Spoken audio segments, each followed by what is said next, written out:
Stay in your lane, Grace. Victoria Sterling snapped her fingers like summoning a dog, then turned her back on the black woman standing 3 feet away. The crystal champagne flute in Victoria's manicured hand caught the morning light as she raised it to her lips, deliberately ignoring Grace Williams completely. "Dr. Peterson?" Victoria spoke into her phone, her voice dripping with concerned concern. "Emma's condition is hopeless.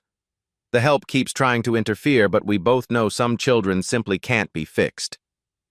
8-year-old Emma Sterling sat motionless on the marble floor, arranging toy trains in perfect parallel lines. She hadn't spoken in 3 years. Every specialist in Manhattan had failed. Grace stood perfectly still, her dark eyes holding 20 years of classroom victories that Victoria would never see.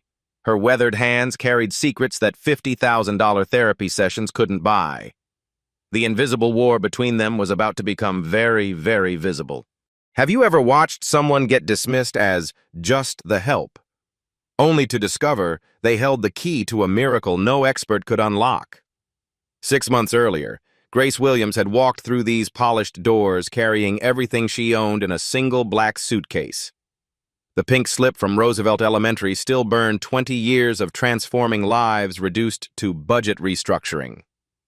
The Sterling penthouse occupied Manhattan's most exclusive address. Victoria Sterling had inherited her pharmaceutical empire without effort. With absolute certainty, it made her superior to everyone breathing the same air. Her divorce from tech billionaire David Sterling had shattered records. 18 months of courtroom warfare, leaked recordings, lawyers billing more than Grace's former teaching salary. The real casualty sat silent through every screaming match. Emma had been a chattering 4-year-old who arranged toys in mathematical patterns. Then the lawyers arrived. The little girl who once explained quantum physics through building blocks simply stopped. First her questions disappeared, then her laughter, finally her voice. Victoria's solution was an army of specialists. Dr. Marcus Harrison commanded $500 per session. Behavioral therapists arrived with extinction protocols. Speech pathologists approached her muteness as a mechanical problem requiring rewards and repetition. Monthly bills exceeded $50,000. Results were invisible. Grace ate meals in a converted storage space. Victoria's rules were crystal clear. Acknowledge visitors with silent nods, never initiate conversation, absolutely never overstep boundaries with Emma. When Manhattan's elite gathered for charity meetings, Grace became furniture essential but invisible. The building's other domestic workers shared war stories during elevator encounters. Mrs. Lane whispered about employers who'd forgotten her name after 5 years. Roberto described being blamed for everything from broken appliances to their teenager's drug arrest. But Grace carried a different weight. Hidden beneath pressed uniforms lay a Columbia University teaching certificate and a photograph she couldn't look at most days. Marcus Williams, age 7, his arms around her neck, his smile radiant with absolute trust. The same smile that had faded behind institutional walls while Grace served overseas. Marcus had been 8 when he died, Emma's current age. The cruel irony wasn't lost on Grace. Victoria was paying minimum wage for her to dust furniture around a child who desperately needed exactly the expertise Grace had spent 2 decades developing. Emma's patterns were obvious to Grace's trained eye. Those aligned toy trains weren't compulsive behavior. They were sophisticated organizational thinking. Her repetitive hand movements weren't meaningless stimming. They were complex internal dialogues that regulated her overwhelmed sensory system. The meltdowns that sent Dr. Harrison reaching for prescription pads were Emma's desperate attempts to communicate in a language no adult had bothered to learn. Grace had once been fluent in that language. She'd spoken it with 23 students across 2 decades, including one beautiful boy whose memory lived in the lullabies she hummed through thin walls. Victoria's custody hearing loomed 30 days away. David hadn't visited since Christmas, a stilted video call where Emma stared through the screen while he grew frustrated with her silence. Neither parent had asked Emma what she wanted, but Grace had been listening to every word Emma never spoke. The sound began as a low vibration from the building's bones.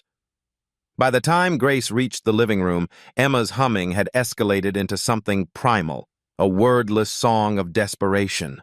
Dr. Harrison stood frozen beside his overturned briefcase, $500 worth of psychology training useless against an 8-year-old's complete meltdown.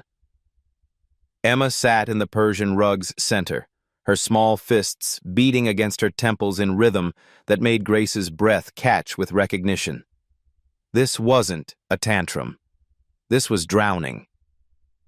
"She just exploded," Dr. Harrison stammered. "I was introducing new behavioral charts, and the vase 30 years of practice, and I've never—" The $10,000 baccarat crystal lay scattered like deadly diamonds. But Grace wasn't looking at shattered luxury. She was reading Emma's hands, watching the desperate message her fingers spelled repeatedly, H-E-L-T-M-E. Victoria materialized in the doorway. "This is your fault, Grace. You've been encouraging this behavior. You're fired." But Grace didn't move toward the door. Instead, she stepped around Dr. Harrison, avoiding crystal shards, and slowly lowered herself exactly 3 feet from Emma, close enough to help, far enough to respect her defensive space. Grace began to hum. Not clinical, measured tones Dr. Harrison used, but something deeper. A melody that had once soothed another little boy through nights when the world felt too sharp and loud. Emma's fists stopped mid-strike. Her keening softened to whispered humming, matching Grace's tune note for note. "What are you doing?" Victoria's voice held genuine confusion. Grace's hands moved in slow, deliberate patterns, not random gestures, but precise sign language. Emma's dark eyes locked onto those movements like a drowning person spotting shore. The humming stopped. Emma's breathing evened. For the first time in 3 years, she looked directly into an adult's eyes without fear. Dr. Harrison's clipboard hit the floor. "In 30 years, I've never seen—" "What did you just do?" Grace didn't answer him. She was listening to Emma's silence, reading the story written in her stillness. This little girl hadn't lost her ability to communicate. She'd simply been waiting for someone who spoke her language. Emma's hand moved slowly toward Grace's outstretched palm. The moment their skin touched, something shifted, a door opening after years of being locked. Emma's fingers moved against Grace's palm in deliberate pressure patterns. S-C-A-R-E-D. Grace nodded once. Then Emma spelled something else, more urgent. D-A-D-D. That night, Grace sat on her narrow bed holding a photograph with edges worn soft from years of handling. Marcus Williams smiled back, 7 years old, gap-toothed, arms wrapped around her neck with absolute trust. The photo had traveled through military barracks in Afghanistan, through Columbia classrooms, through 20 schools where she'd learned some children just needed someone to believe in their hidden brilliance. It had been in her pocket the day social workers said Marcus was better off in institutional care while she served overseas. Marcus had died at 8, alone, in a facility that treated his autism like a problem to contain rather than a mind to understand. Grace pressed the photograph against her chest. She would not abandon another child to a system that saw brokenness where brilliance lived. The decision crystallized like ice forming on glass, sharp, clear, irreversible. Grace opened her laptop and began typing observations she'd collected for 6 months, patterns every expensive specialist had missed. Emma's random behaviors were sophisticated communication attempts. Her meltdowns followed precise triggers, not sensory overload but emotional frustration at being misunderstood. The toy arrangements weren't compulsive. They were mathematical expressions of internal order that calmed her brilliant racing mind.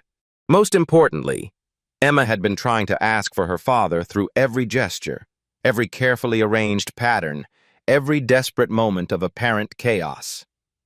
The next morning, Grace knocked on Victoria's bedroom door at exactly 7:15.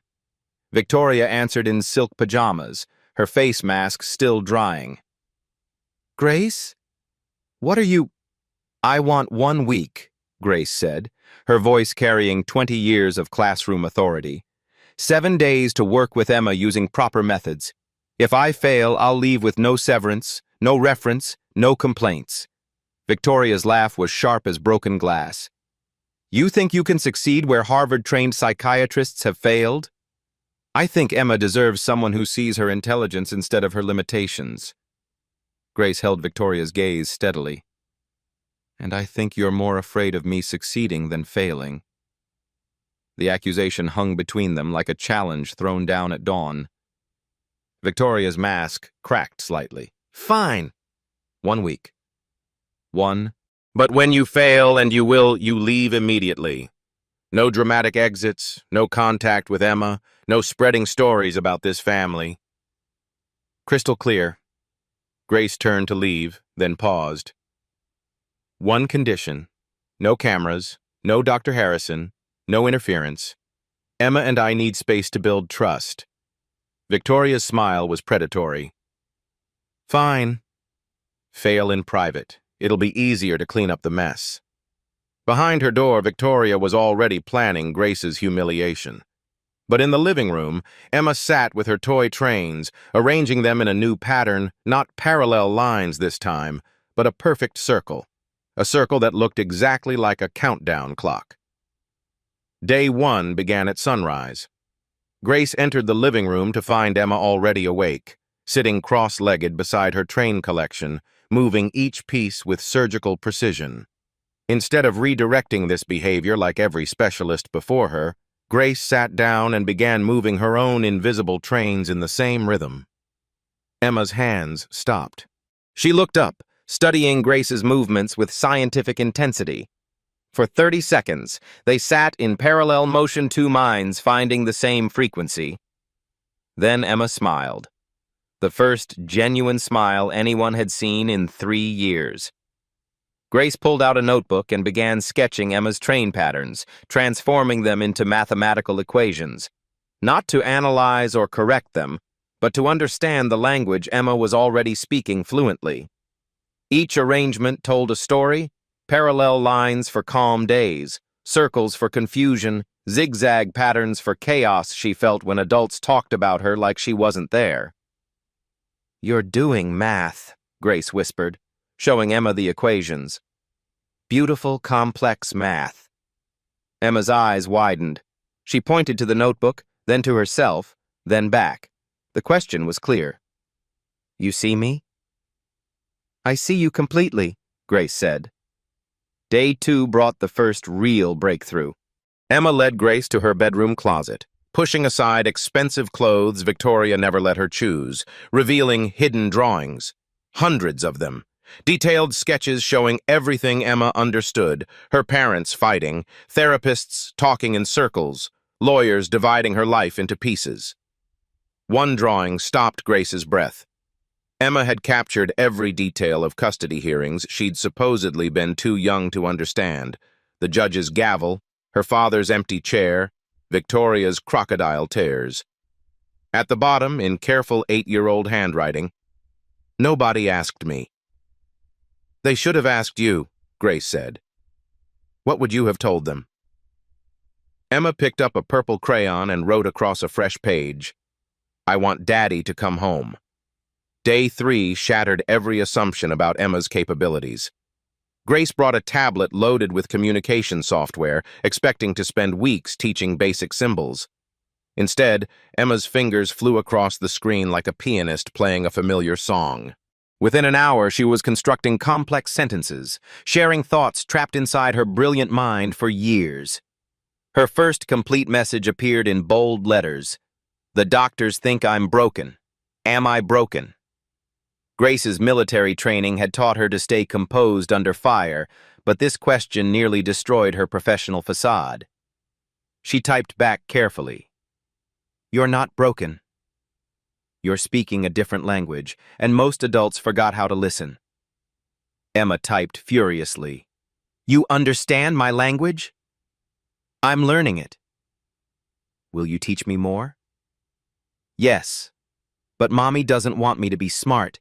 She wants me to be sick. The truth hit Grace like a physical blow. Emma understood everything.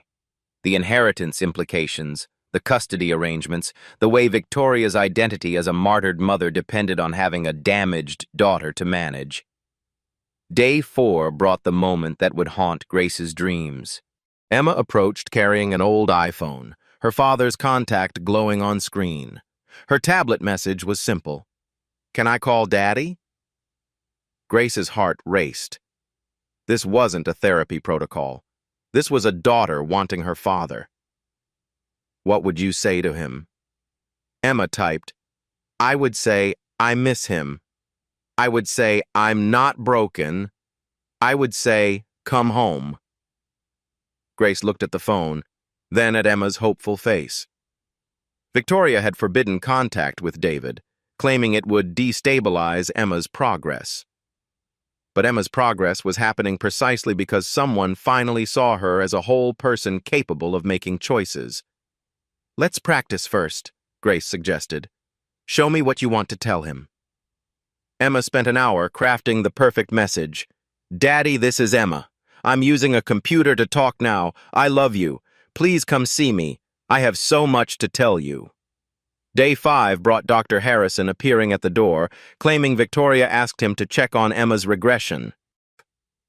Grace met him in the foyer, blocking his path to the living room where Emma was working on an autism awareness presentation, her own autism awareness. "I need to see my patient," Dr. Harrison insisted.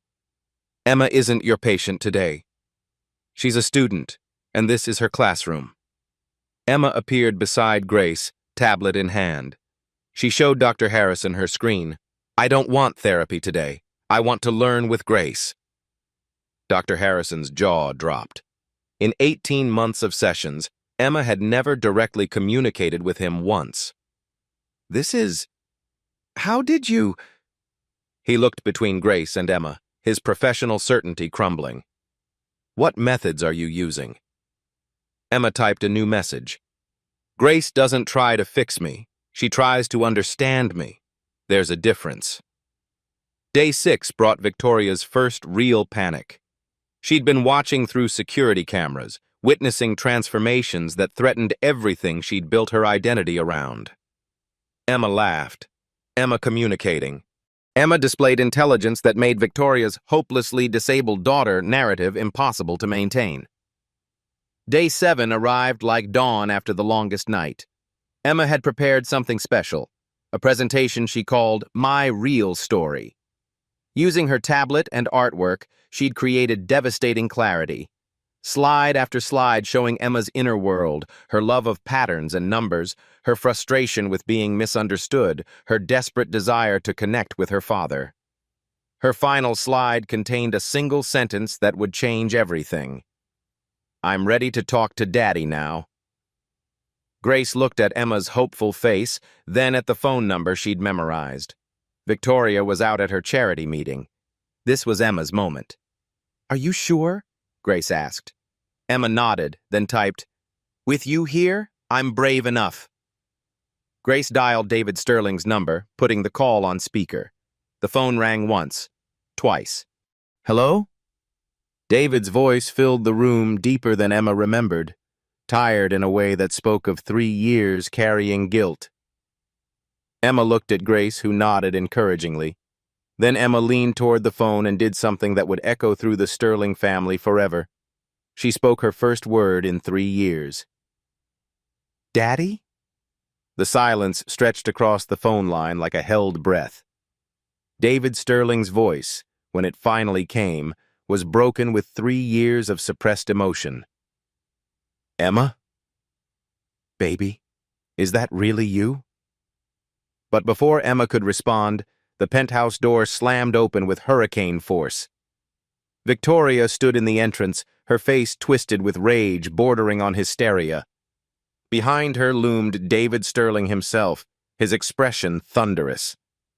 "Get away from my daughter." David's voice carried boardroom authority. "Right now." Emma's face crumpled. The phone clattered to the floor as she scrambled backward, seeking safety in her train corner. The first words she'd spoken in 3 years died in her throat, replaced by familiar humming that signaled complete retreat.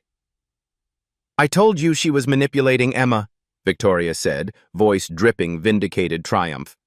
"Playing psychological games for money. People like her always have an angle." Grace stood slowly, military training keeping her voice level despite fury rising in her chest. "Emma chose to call you. She's been preparing for weeks." "Preparing?" David's laugh was harsh.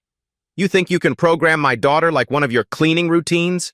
She hasn't spoken in 3 years and suddenly you wave some magic wand? She spoke because someone finally listened.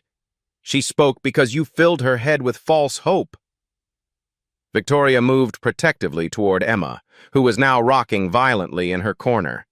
"Look at her now." "Look what your interference has done." Dr. Harrison appeared in the doorway, having arrived with David and Victoria.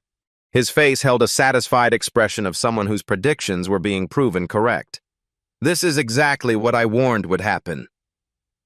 Unqualified intervention leads to psychological regression." Emma's humming grew louder, more desperate. She was retreating into herself, her brief emergence into connection disappearing like smoke. Grace watched in horror as 3 years of walls rebuilt themselves in real time. "Emma, sweetheart," Grace said softly, stepping toward the corner. "Don't." David's voice cracked like a whip. "Don't you dare manipulate her further. Security is on their way up. You're done here." Grace's heart shattered as she watched Emma curl into a tighter ball, her tablet forgotten, her drawings scattered. The breakthrough that had taken a week to build was crumbling in minutes. But then something extraordinary happened. Emma stopped humming. She lifted her head, looking directly at her father for the first time since he'd entered. Her dark eyes held clarity that made all 3 adults freeze. Slowly, deliberately, Emma stood up. She walked past her scattered toys, past Dr. Harrison with his clipboard, past Victoria's outstretched arms. She positioned herself directly between Grace and her father. 8 years old, barely reaching David's waist, Emma spread her arms wide like a human shield protecting the woman who had seen her completely. "Emma, come here," Victoria commanded. "Come away from her." Emma shook her head once. Clear. Definitive. The first direct refusal she'd given any adult in 3 years. "Baby, please," David said, his voice softer now, confused by his daughter's protective stance. "I'm trying to help you." Emma looked up at him, and for a moment Grace thought she might speak again. Her mouth opened, her breath caught, the words hovering just behind her lips like birds preparing to fly. But the moment shattered. The weight of 3 adults' expectations, the noise of their adult complications, the impossibility of explaining everything she'd learned about herself crashed down on her at once. Emma's mouth closed. She stepped back, pressing against Grace's legs, but her eyes never left her father's face. The message was wordless but unmistakable. She had chosen her side. David was staring at his daughter, really looking at her for the first time since he'd arrived. In her eyes, he could see something that stopped his breath. Recognition. Intelligence. Communication that had nothing to do with words and everything to do with choice. His daughter was protecting someone who mattered to her. Someone who had reached her in ways that all his money and all Victoria's specialists had failed to achieve. "You called me," he said softly, speaking directly to Emma. "On the phone. You said Daddy." Emma nodded once. "Why now?" After all this time, why now? Emma released Grace's hand and walked to her scattered tablet. With trembling fingers, she typed a message and held it up for David to see. "Grace taught me I'm not broken. Now I'm brave enough to love you again." What happened next would be talked about in family court circles for years. Emma walked to her bedroom with the purposeful stride of someone who had been planning this moment longer than anyone realized. She returned carrying something that made Dr. Harrison's clipboard slip from his nerveless fingers. It was her old iPad, the one Victoria had declared too advanced for a special needs child. The screen was cracked from when Victoria had thrown it during one of their custody arguments, but it still worked, and Emma had been using it in secret for months. She handed the device to her father, her small fingers swiping to a folder labeled The Truth. David's face went pale as dozens of video files appeared, each dated and titled with 8-year-old precision. The first video began to play. Emma's face filled the screen, younger looking than she appeared now, her eyes bright with intelligence that Victoria had spent 3 years denying existed. "Hi, future Emma," the recorded voice said clearly. "This is day 1 with Grace. I decided to record everything so nobody can lie about what really happened." David's hands shook as video after video revealed the truth. Emma documents her own progress. Emma explained her autism in ways Harvard-trained psychiatrists had never understood. Emma describes her feelings about the custody battle with clarity that made Dr. Harrison's professional assessments look like childish guesses. But the most devastating recordings were the ones Emma had captured accidentally or perhaps intentionally. Victoria's phone conversations about keeping Emma manageable for custody hearings. Dr. Harrison admitted to colleagues that Emma was probably more aware than his reports indicated. Most damning. Victoria instructing household staff to hide Emma's drawings and communication attempts from David during his supervised visits. "She's been awake this whole time," David whispered, his voice breaking. "All those visits when I thought she didn't recognize me." Emma typed rapidly. "I recognized you every time. Mommy said you didn't want to see me talk because it would make you sad." Victoria stepped forward, desperation replacing her earlier confidence. "She's confused. The recordings are taken out of context." "I understand everything," Emma said aloud, her voice clear and strong. The first complete sentence she'd spoken in 3 years rang through the penthouse like a bell. Dr. Harrison actually dropped his clipboard. In 18 months of therapy sessions, Emma had never spoken directly to any of them. "I understand that Mommy needs me to be sick so people feel sorry for her," Emma continued. "I understand that you stayed away because you thought I was broken. I understand that Grace is the first grown-up who thought I was worth listening to." David reached for his daughter with trembling hands. Would you let me hug you?" Emma nodded, stepping into his arms for the first time in 3 years. As David held his daughter, tears streaming down his face, he whispered words Victoria never wanted him to discover. "You're perfect exactly as you are." The real war was about to begin. Victoria Sterling had built her empire on reading market conditions and striking when competitors showed weakness. Watching her ex-husband embrace their supposedly hopeless daughter who was suddenly speaking in complete sentences, she recognized the exact moment her carefully constructed narrative began to collapse. But Victoria hadn't become a pharmaceutical heiress by accepting defeat gracefully. "David, we need to talk, privately." Her voice carried steel that had intimidated boardrooms across 3 continents. "Emma, go to your room. The grown-ups need to discuss your situation." "No." Emma's voice was clear and firm. "I want to hear what you're going to say about me." Victoria's mask slipped, revealing something cold underneath. "This is exactly what I mean. She's been coached to be defiant. Grace has been filling her head with ideas about autonomy completely inappropriate for a child with her limitations." Dr. Harrison, unusually quiet since Emma's revelation, suddenly found his voice. "I have to agree. This sudden communication breakthrough, while remarkable, could be intensive behavioral conditioning rather than genuine progress." Grace felt the familiar chill of being dismissed by people who'd never tried to understand what they judged. Emma's communication isn't conditioning. It's authentic expression that's been suppressed.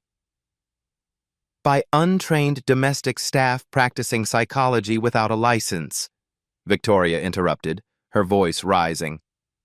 David, she's been experimenting on our daughter, using techniques she learned from internet articles and YouTube videos.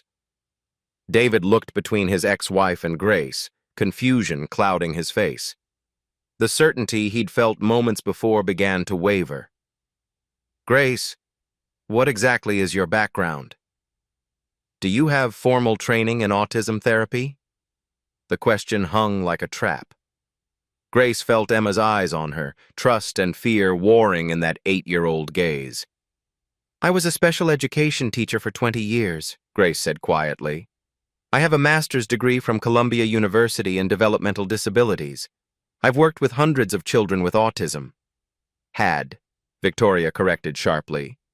You had those credentials before you were fired for incompetence and forced to take a job as domestic help. I did my research, Grace. Budget cuts don't usually target competent teachers. The lie hit Grace like a physical blow. She'd never been fired for incompetence. The budget cuts had been real, devastating, completely beyond her control. But Victoria had twisted the truth just enough to plant doubt. Dr. Harrison sensed blood in the water. I'm legally obligated to report suspected child endangerment. Unlicensed therapeutic intervention can cause severe psychological damage to vulnerable children. Emma stepped closer to Grace, her newly found voice trembling with confusion. Grace didn't hurt me. She helped me. Sweetie, you don't understand, Victoria said, her voice taking on the patronizing tone she used with donors who asked too many questions. Grace made you think you were better, but she was just playing games with your emotions. That's very dangerous for someone with your condition. David pulled out his phone, his fingers moving with the efficiency of someone accustomed to making quick decisions based on incomplete information. I'm calling our family attorney. If there's any chance Emma has been subjected to unauthorized treatment. You're calling a lawyer? Grace's voice carried 20 years of classroom authority, but underneath, David could hear something breaking. Your daughter spoke for the first time in 3 years, showed you evidence of her intelligence, and your response is to call a lawyer. I'm protecting my daughter from someone who may have manipulated her vulnerable mental state, David replied, but his voice lacked conviction. Emma's tablet fell to the floor with a crack that echoed through the penthouse. She stared at her father, watching her hero transform back into just another adult who saw her as a problem to be managed, rather than a person to be heard. I wasn't manipulated, Emma said, her voice small but determined. I was loved. Victoria moved swiftly, pressing her advantage. David, I've already contacted the authorities. Child Protective Services is sending someone to evaluate the situation. And I've spoken with our custody mediator about Grace's influence on Emma's psychological state. Grace felt walls closing in with military precision. Victoria had outflanked her, completely turning Grace's greatest strength into apparent weakness, twisting Emma's breakthrough into evidence of exploitation. The sound of the elevator arriving sent ice through Grace's veins. When doors opened, 2 police officers stepped out, followed by a stern-faced woman carrying CPS identification. We're here about a report of child endangerment, the lead officer said, his eyes settling on Grace. Ma'am, we need you to step away from the child. Emma's face went white. She grabbed Grace's hand with both of hers, holding on like someone drowning. No! Grace didn't do anything wrong. But the adults weren't listening to Emma anymore. Dr. Harrison was explaining behavioral regression patterns to the CPS worker. Victoria was describing unqualified interventions to police officers. David was demanding full psychological evaluations to determine if his daughter had been harmed. And Grace was being handcuffed in front of an 8-year-old girl who had finally learned to trust an adult, only to watch that adult being taken away like a criminal. Emma, listen to me, Grace said as officers led her toward the elevator. None of this is your fault. You are brilliant and beautiful and perfect exactly as you are. Don't let them convince you otherwise. Emma's scream followed Grace into the elevator raw, wordless, the sound of a child's heart breaking in real time. As doors closed, Grace caught one last glimpse of Emma collapsing to the floor, returning to rocking motion and desperate humming that had defined her life before their week together. Victoria's plan had worked flawlessly. In 30 minutes, she had destroyed a week's worth of progress and eliminated the one person who posed a threat to her carefully constructed narrative. But Victoria had underestimated exactly how much Emma had been learning, recording, and planning during those 7 transformative days. Emma Sterling was far from finished telling her story. Grace Williams sat in a holding cell that smelled of industrial disinfectant and broken dreams. 36 hours since Emma's scream echoed through the penthouse. 36 hours since watching a little girl's breakthrough crumble under adult fears and legal maneuvering. Dr. Marcus Harrison arrived Tuesday morning carrying a thick manila folder. His face held none of the professional superiority that had defined their encounters. "I owe you an apology," he said, setting the folder down. "And possibly my career. I've reviewed all security footage from the Sterling penthouse. Victoria gave me access, thinking it would support her case." Harrison opened the folder, revealing screenshots. She was wrong. The images told an undeniable story. Emma engaged, communicating, learning. Grace responded with expertise that transformed isolation into connection. Most damning, timestamps showing Emma's breakthroughs happened when Victoria was absent. "In 30 years, I've never seen therapeutic progress this dramatic or authentic. What you accomplished in 1 week, it's unprecedented." "Then why am I in jail while Emma's locked in silence?" Harrison flushed with shame. "Because Victoria Sterling pays my practice more than most clients pay in decades. I let financial incentive cloud my judgment." He slid a document across the table. "My formal assessment recommending you be reinstated as Emma's primary support. I'm also recommending Victoria's custody be reevaluated for deliberate interference with treatment." "Why now?" Emma changed everything. She stopped eating, sleeping, and responding to anyone. "Yesterday, David fired me and demanded all files be reviewed by independent specialists." Harrison leaned forward. "That psychologist spent 3 hours reviewing Emma's case. Her preliminary report states Victoria has been systematically sabotaging Emma's development to maintain control of inheritance assets tied to disability status." Meanwhile, David Sterling was having his own crisis. For 3 days, he'd watched Emma retreat into deeper silence than anything during the divorce.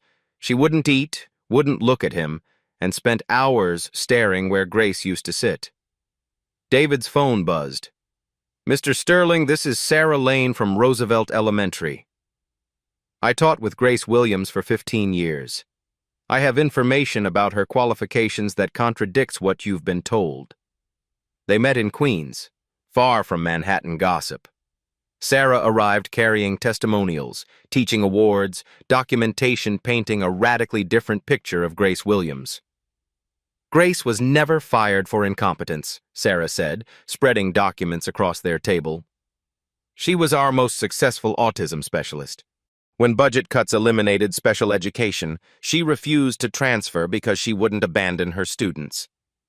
She handed David a letter signed by 37 parents. These families offered to fund Grace's salary independently. She declined because it was unfair to children whose parents couldn't afford private support. David read testimonial after testimonial describing miracles exactly like what he'd witnessed with Emma. "There's something else," Sarah said quietly. "Grace's son, Marcus. He was autistic, brilliant. Grace was deployed overseas when social services institutionalized him despite her legal challenges." Her voice broke. "He died in state care while Grace fought to get home." She blamed herself for choosing military service over staying to fight the system. David felt something crack in his chest. She lost her own autistic child and saw Emma as a second chance to save a child everyone else had given up on. By Thursday, The coalition supporting Grace had grown beyond expectations. Former students posted videos describing how Grace changed their lives. Had justice. For Grace trended as the autism community rallied around a teacher who proved disabled children were capable of extraordinary things. Dr. Elena Rodriguez from Mount Sinai released a statement supporting Grace's methods. Parent advocacy groups called for investigations into family courts prioritizing wealth over children's needs. Most powerfully, Emma had found a way to advocate from her silence. Using her tablet, she'd been uploading videos to a YouTube channel documenting her journey with Grace, complete with commentary about being finally understood. The video that broke the internet was simple. Emma looking directly into the camera, speaking clearly. "My name is Emma Sterling. I am autistic. I am not broken. Grace Williams taught me differences make me special, not sick. Adults who punish people for helping children need fixing." Within 48 hours, 3 million views and comments from autistic advocates worldwide sharing stories of being misunderstood, mistreated, and saved by teachers like Grace. Victoria's phone rang constantly with reporters. The pharmaceutical heiress who built her image on charitable generosity suddenly faced questions about criminalizing the only person who successfully helped her daughter. The most devastating blow came from David's legal team. While preparing for custody hearings, they discovered financial irregularities in Emma's trust fund. Victoria had been diverting money meant for Emma's care into personal accounts, justified by inflated medical bills and unnecessary interventions. The money trail revealed Victoria's financial incentive to keep Emma disabled, dependent, and isolated. The trust provided significantly more money for a severely autistic child requiring lifelong care than a high-functioning child who might live independently. Grace had unknowingly threatened a multi-million-dollar fraud by helping a little girl find her voice. The battle for Emma's future was becoming a war for society's treatment of vulnerable children. Grace Williams was no longer fighting alone. Manhattan Family Court had never seen anything like it. By 8 a.m., 300 people lined sidewalks carrying signs reading, "Let Emma speak," and "Grace Williams is a hero." News vans crowded the street. Number sign justice. For Grace had exploded overnight, reaching 15 million interactions. Inside courtroom 4B, Judge Patricia Morrison surveyed a scene challenging every assumption about routine custody hearings. The gallery packed beyond capacity with advocates, reporters, families whose children had been in Grace's classes. Victoria Sterling entered, flanked by 3 attorneys whose combined rates exceeded most annual salaries. She wore perfect grieving mother attire, navy suit, minimal makeup, practiced vulnerability. Her performance had worked in previous hearings. Today, the audience wasn't buying it. Grace walked in wearing a simple gray dress, dignity intact despite 5 days' detention. She moved with the quiet confidence of someone who'd spent 20 years advocating for children who couldn't advocate for themselves. When she sat down, the entire gallery rose in silent support, a standing ovation louder than words. Victoria's lead attorney, Marcus Webb, stood with polished arrogance. "Your Honor, we're here because a vulnerable autistic child was exploited by unqualified domestic workers using amateur psychology to manipulate an 8-year-old's emotions. Emma Sterling suffers severe autism requiring professional medical management, not fantasy interventions from someone playing therapist without training." Webb clicked to his first slide. Emma during pre-Grace meltdowns, crying and rocking.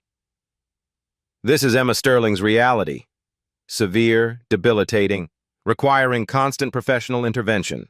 Ms. Williams exploited temporary behavioral modifications to convince this child she was cured dangerous delusion, causing severe psychological regression.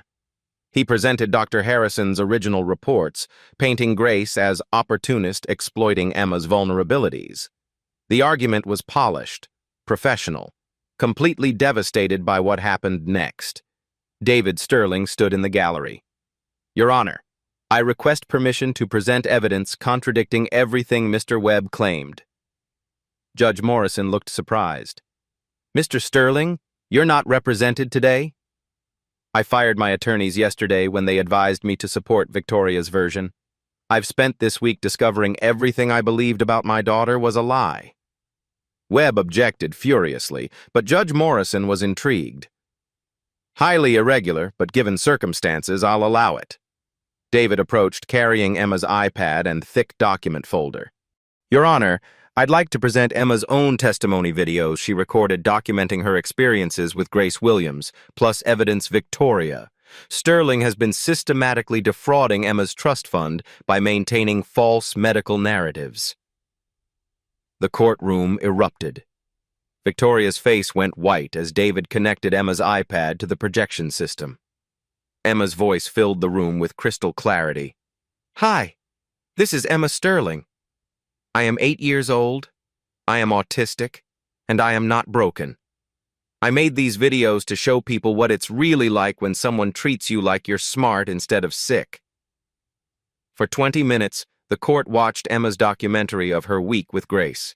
Not Victoria's manipulated narrative, but Emma's own words describing breakthroughs, joy at being understood, frustration with adults who saw limitations instead of differences.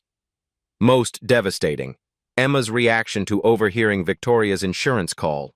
Mommy told them I'll never get better because if I get better, we get less money.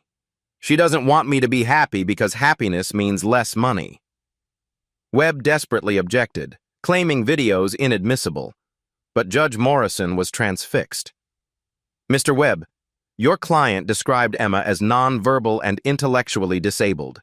How do you explain this communication level and self-awareness? Before Webb could answer, courtroom doors opened. Grace's heart stopped as a small figure walked down the center aisle, carrying an iPad, wearing the determined expression of someone who'd made an impossible decision. Emma Sterling had come to testify for herself. Emma! Victoria started rising, but Judge Morrison's sharp look kept her seated. Emma approached the bench with the confidence of someone who'd finally learned her voice mattered. She handed the iPad to the court clerk, who connected it to projection.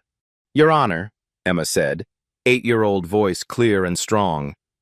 I made a presentation about what I want to happen to my family. May I show it? Judge Morrison leaned forward. Emma, do you understand what's happening today? Yes. You're deciding who I live with and whether Grace gets in trouble for helping me be myself. What would you like to tell the court? Emma clicked the first slide. Why Grace Didn't Hurt Me, a presentation by Emma Sterling. 20 slides systematically dismantled every argument Victoria's attorneys made. Emma presented intelligence evidence, progress documentation, most damaging of all, recordings of Victoria coaching her to act more disabled during custody evaluations. The final slide was simple. I want to live with my daddy, and I want Grace to be my teacher. Not because they made me say this, but because they let me choose this. Emma looked directly at Judge Morrison. Grace taught me different doesn't mean broken. Victoria taught me being myself makes people sad. I don't want to be sad anymore. The courtroom was utterly silent. Victoria's mask completely slipped, revealing desperation and fury. She doesn't understand what she's saying, Victoria said, voice rising with hysteria. She's 8 years old. She's severely autistic. You can't take a disabled child's word over medical professionals. Emma turned to face her mother directly. I understand everything, Mommy. I understand you need me sick so people give you money and attention. I understand you're scared of me being smart because smart kids ask questions about where money goes. Judge Morrison had heard enough.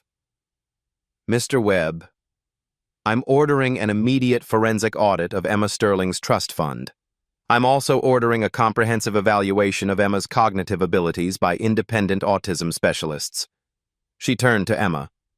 Young lady, you've shown remarkable courage coming here today. This court will protect your right to be heard and be safe." Emma nodded solemnly, then walked to Grace and took her hand. "Can Grace come home with us now?" Judge Morrison looked at the packed courtroom, evidence that shattered every assumption, an 8-year-old girl who'd just taught adults about justice. "Ms. Williams, all charges dismissed. Mr. Sterling, temporary custody awarded pending trust fund investigation. And Emma, you get to choose who helps with your education." Emma's response echoed through the courtroom and into streets where hundreds streamed proceedings live. "I choose Grace. I chose my daddy.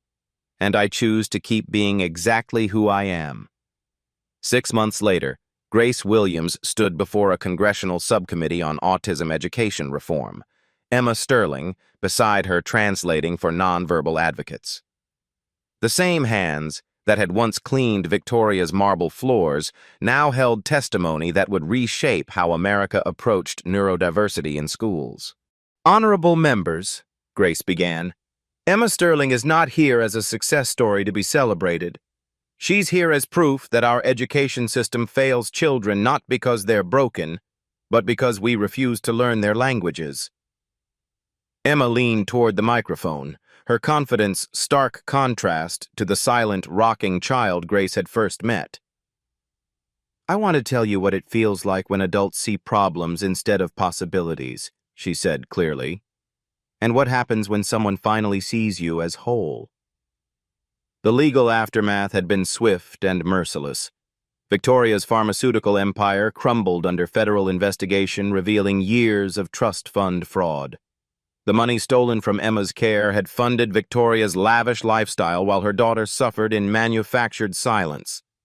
Victoria faced 20 years in federal prison, her charitable foundation dissolved, her reputation destroyed. Dr. Harrison's practice imploded when families discovered his willingness to maintain false diagnoses for financial gain.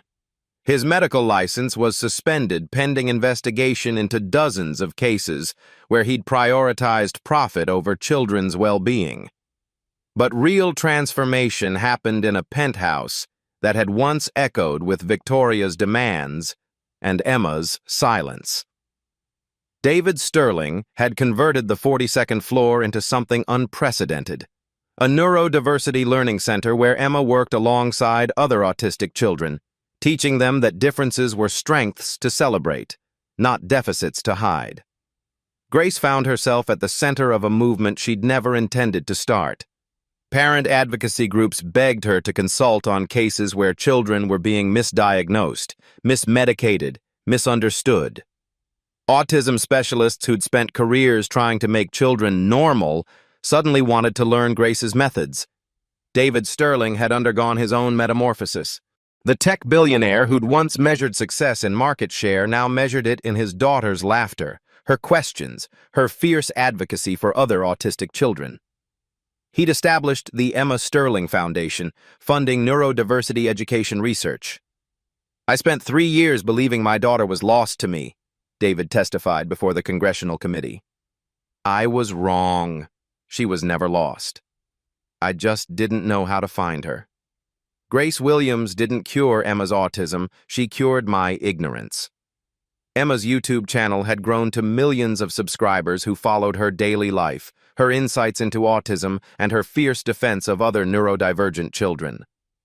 "Some grown-ups think autism is a puzzle to solve," Emma said in her most popular video, filmed in the learning center that had once been Victoria's sterile penthouse. "But we're not puzzles. We're just people who think in different colors. Grace taught me that my colors are beautiful." Grace's journey had led her far from the storage room where she'd once slept among cleaning supplies. She now directed the Sterling Foundation's educational initiatives, traveling to schools where teachers learned that behavior was communication, that stimming was self-regulation, that children they'd labeled difficult were often the most gifted. But the moment that would define Grace's legacy happened on a Tuesday morning in October, in a small classroom in Queens where she'd returned to do what she'd always done best, teach. A new student sat in the corner, arms wrapped around his knees, rocking slightly. His name was Marcus. A coincidence that made Grace's breath catch. He was 8 years old, nonverbal, and recently diagnosed with autism. His parents had been told he'd never speak, never connect, never be normal. Grace had heard those predictions before. She sat on the floor 3 feet away from Marcus, pulled out a notebook, and began sketching patterns that matched his gentle rocking motion. After 10 minutes, Marcus looked up. Their eyes met, and Grace saw intelligence waiting patiently for someone to notice it was there. "Hello, Marcus," Grace said softly. "I think you and I are going to understand each other very well." 3 weeks later, Marcus took Grace's hand and led her to a computer, where he typed his first words, "You see me." Grace's response was immediate. "I see you completely." The Sterling penthouse had been transformed from monument to wealth into beacon of hope. Where Victoria's crystal had once reflected artificial light, children's artwork now covered every wall. Where silence had once reigned, the sound of learning, talking, laughing, typing, signing filled every room. On Grace's nightstand, 2 photographs sat side by side. One showed Marcus Williams, her son, his arms around her neck, his smile bright with trust. The other showed Emma Sterling at her congressional testimony, standing confidently at the microphone, her voice carrying power to change minds and hearts. Grace had learned to see these photos not as before and after, but as always, love continuing, hope persisting, children's potential recognized and celebrated regardless of how their minds worked. The little girl who couldn't speak had found her voice. The teacher who'd lost everything had found her purpose. And together, they'd proven that profound transformations happen not when we try to fix what's different, but when we learn to celebrate what makes each mind beautifully, brilliantly unique. 1 year after that first broken crystal vase shattered on marble floors, Emma Sterling stood at her father's kitchen counter preparing breakfast, not because anyone told her to, but because she loved the mathematical precision of measuring ingredients. Grace entered carrying lesson plans for the neurodiversity program that now operated in 12 states. She wore the same quiet dignity that had once survived Victoria's cruelty, but now it carried the weight of vindication, purpose, transformation, rippling outward. "Good morning, Emma," Grace said, accepting the perfectly symmetrical plate Emma offered. "Good morning, Grace," Emma replied, then added their daily ritual. "Thank you for seeing me. Thank you for teaching me to look." David appeared in the doorway, his phone buzzing with notifications from the Emma Sterling Foundation's latest initiative funding autism advocacy programs in underserved communities. The man who'd once measured success in stock prices now tracked progress in children's voices finally being heard. On the kitchen table, Emma's latest YouTube video was still trending. "Being different isn't something you fix," she said to her millions of followers. "It's something you celebrate. And when someone tries to make you smaller so they can feel bigger, remember that your differences are your superpowers." The video had 17 million views and counting. But the real miracle happened every morning in this kitchen, where a little girl who'd been dismissed as hopeless now planned advocacy campaigns, designed educational curricula, and reminded adults that the most profound wisdom often comes from voices society tries hardest to silence. Emma looked up from her breakfast. Her dark eyes, holding the confidence of someone who'd learned her worth, wasn't determined by how closely she resembled everyone else. Some stories end with dramatic transformations, but the best ones end with daily choices. Choosing to listen instead of assume, to celebrate instead of fix, to see brilliance where others see limitations. Emma Sterling's flame would illuminate paths for children around the world who'd been told they were broken, proving that sometimes the person everyone overlooks holds the key everyone's been searching for. Final questions. If you saw someone being dismissed as just the help, would you look closer at what they might truly offer? What talents might you be overlooking in people society has taught you to ignore? Sharp-eyed viewers will catch the moment at 8:47 when Emma shows she's been planning her courtroom testimony for weeks. The clues were there all along. hidden in her train arrangements that spelled out justice in mathematical sequences. This story proves that connection transcends credentials, that the most profound healing happens when we stop trying to fix what's different and start celebrating what makes each mind beautifully unique. If Grace's journey moved you, share it with someone who needs to remember that every person carries hidden gifts worth discovering. And if you believe in second chances, in looking beyond surface judgments, in the power of one person's love to change everything, subscribe for more stories of unlikely heroes, changing lives one connection at a time. The story you heard today wasn't cleaned up. It was told exactly as it happened. At Black Voices Uncut, we believe that's the only way truth can live. If you felt something, hit like, comment, and your reaction, and subscribe. Every week, we bring you voices that refuse to be silenced.